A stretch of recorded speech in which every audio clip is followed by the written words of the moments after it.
The Voice of the Global South Summit is conceived as a platform for developing countries to share their concerns, perspectives, and priorities.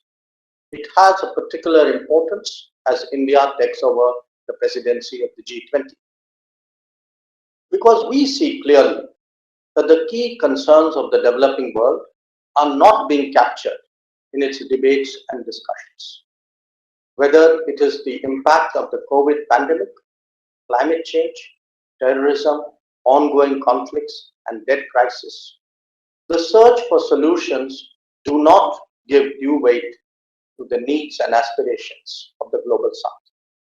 We therefore wanted to ensure that India's G20 presidency gathers that voice, the perspectives, the priorities of the global south and articulates that clearly in its debates.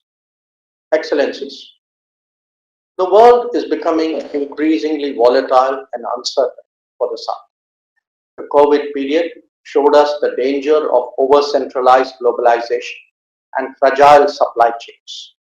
The knock-on effects of the Ukraine conflict were a further stress, especially on food, energy, and fertilizer security. Capital flows started constricting even as debts mounted.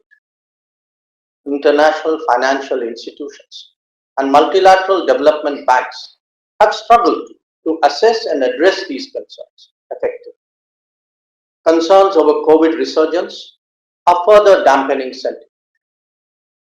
In the backdrop of unkept promises, developing countries are also expected to bear the burden of developing climate resilience, industrialize without carbonizing, deal with increasing climate events, and lift millions out of poverty, all at the same time while managing disruptions and uncertainties in global supply chains.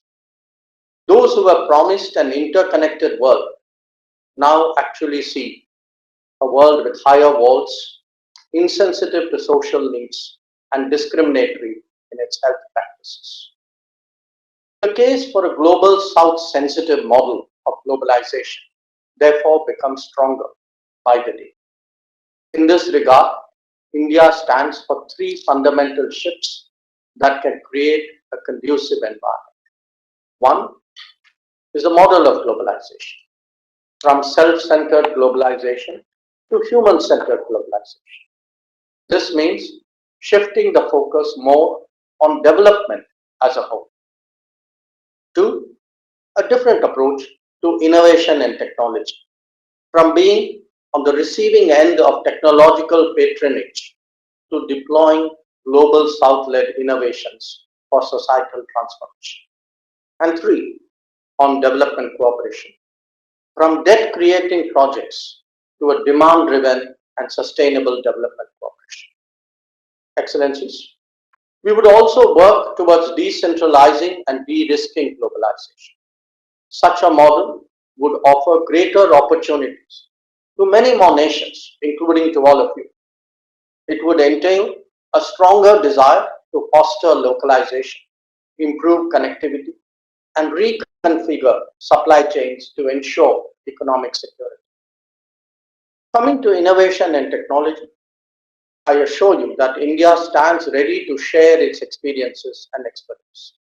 In particular, we have deployed game-changing digital public goods in universal identification, financial payments, direct benefit transfer, digital health, commerce, industry, and logistics. They will be both affordable and accessible to the global south. We are also keen for an exchange of best practices between our countries. There is plenty that we can all learn from each other. India looks forward to simple, scalable, and sustainable solutions from all over the global south that can ensure the betterment of our people. While offering these thoughts, I would stress that India's record speaks for itself.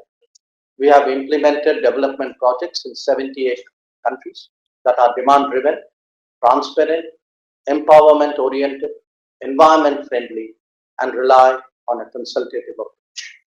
All the while ensuring respect for sovereignty and territorial integration. Similarly, India has also emerged as an education and healthcare hub for the global south. Our capacity building programs and first responder activities in case of HADR situations are important examples of this approach too.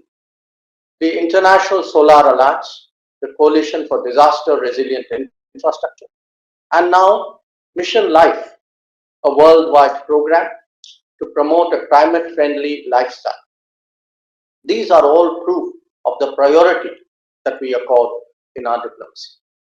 And of course, during COVID, we walked the talk of international cooperation by providing vaccines to over 100 partners and medicines to over 150 countries. Excellencies, in today's deliberations, I look forward to hearing your ideas and your suggestions.